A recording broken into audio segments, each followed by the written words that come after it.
हमारा ये national science exhibition 2022 के लिए यहाँ पर बिहार चैप्टर से हम लोग शुरुआत किए हैं और इसी तरह से इंडिया के डिफरेंट शहरों में हम लोग अपना इस तरह से एग्जीबिशन लगाते हैं। जो बच्चे सिलेक्टेड होंगे वे काठमांडू में अपने एग्जीबिशन को रिप्रेजेंट करेंगे।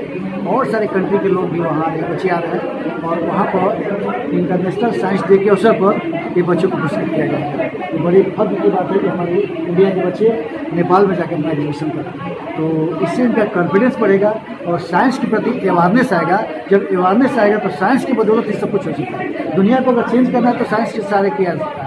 इसी को प्रमोशन करने के लिए हम लोग क्या कर रहे हैं, विभिन्न शहरों में इस तरह से काम कर रहे हैं अवेयरनेस प्रोग्राम, और ये प्रोग्राम हम लोग का संपर्क में आपको काठमांडू में हम लोग देख सकते हैं बॉडी सिग्नल के साथ। ओके सर, ये स्मार्ट फार्मिंग का मॉडल है। तो फार्म को स्मार्ट हम लोग अलग अलग तरह के सेंसर से बना सकते हैं। तो एक सेंसर है ह्यूमिडिटी का, दूसरा सेंसर है एनिमल सेंसर और ये तीसरा सेंसर है स्मोक सेंसर। ये ह्यूमिडिटी सेंसर जो है ये अलग अलग सॉइल सैंपल की ह्यूमिडिटी को चेक करता है और उसके रेंज को किसान के पास फ़ोन से भेजता है। सर ये ड्राई सॉइल है तो इसमें किसी तरह का बजर साउंड नहीं है। ये मॉइस्ट सॉइल है तो इसमें भी बजर साउंड नहीं है। पर हम लोग देख सकते हैं कि इस सॉइल में पानी थोड़ा ज़्यादा है तो ये एक सिग्नल दे रहा है फार्मर के पास बजर के लिए। और ये सर एनिमल सेंसर है। अगर खेत में कोई एनिमल घुस रहा है तो ये सेंसर डिटेक्ट करेगा कि एनिमल जा रहा है और एक बजर बजेगा, बजर बज रहा है। ओके, और ये तीसरा सेंसर जो है ये स्मोक का है। तो जब भी खेत में आग लगेगी ना सर तो ये डिटेक्ट करेगा सेंसर और उसके बाद लाइट जलेगी और फार्मर के पास फोन में मैसेज आएगा कि आपके खेत में आग लग रहा है सर। और ये सर देख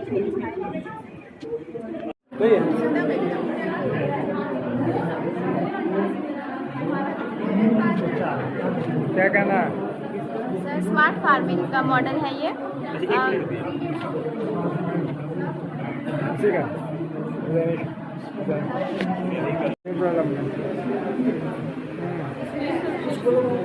सर ये हम लोग का इंडस्ट्री डेवलपमेंट पे टॉपिक है।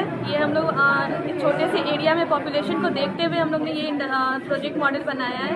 वहाँ हम लोग ने फर्स्ट इंडस्ट्री को सर हाइड्रो इलेक्ट्रिसिटी पावर हम लोग ने दिखाया है। एक सोर्स को वाटर सोर्स को रोक कर टर्बाइंस के द्वारा इलेक्ट्रिसिटी प्रोड्यूस करते हैं विच थ्रू टावर हम लोग हर बिल्डिंग्स स्ट्रीट लाइट्स में इलेक्ट्रिसिटी यूज़ करते हैं। सेकेंड हम लोग का यूज़ है रिसाइकल फैक्ट्री, जहाँ पॉल्यूटेड रिवर्स वाटर, जैसे हम लोग का रिवर आजकल पॉल्यूटेड है तो हम लोग उसको इस फैक्ट्री के द्वारा प्योर वाटर को कन्वर्ट करके बिल्डिंग से या फिर हाई स्कूल्स कॉलेजेस में यूज़ करते हैं। ये हम लोग का ऑर्गेनिक फार्मिंग है। वहाँ पर ये हम लोग का ऑर्गेनिक फार्मिंग है। हम लोग का agriculture farmer without fertiliser sustainable development को देखते हुए हम लोग ये use our model which is based on the green energy industry innovation and infrastructure. हम लोगों ने ये सेटअप दिखाया हुआ है विलेज एरिया को कैसे हम इंडस्ट्री से साथ में लॉन्च करके एक रिवॉल्यूशन ला सकते हैं, हम यहाँ पे चेंज कर सकते हैं, वो दिखा रहे हैं।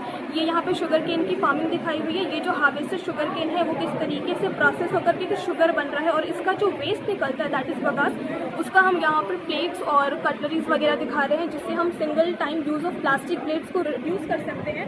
ऑल्सो जो खेतों में बगास को जला करके एयर पॉल्यूशन होता है उसको रिड्यूस कर सकते हैं जिससे कि एयर क्वालिटी इंडेक्स खराब ना हो और लोगों को रेस्पिरेटरी डिजीज़ के थ्रू मतलब जाना ना पड़े, उनको ये सब कुछ सफ़र ना करना पड़े।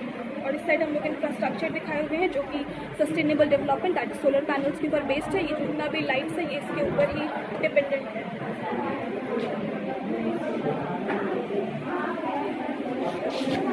This is the model of Arcata wastewater treatment plant and wildlife sanctuary. Here we have integrated conventional wastewater treatment with constructed processes of natural wetlands, converting the water sewage into a natural resource.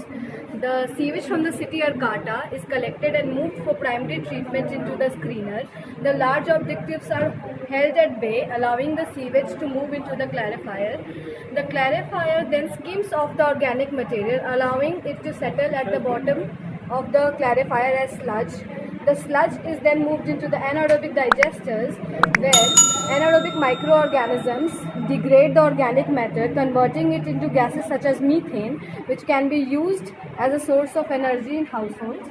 The effluent from the clarifier then moves into the oxidation pond, where aerobic microorganisms degrade the organic material and green alga provides the oxygen to aerate the bacteria.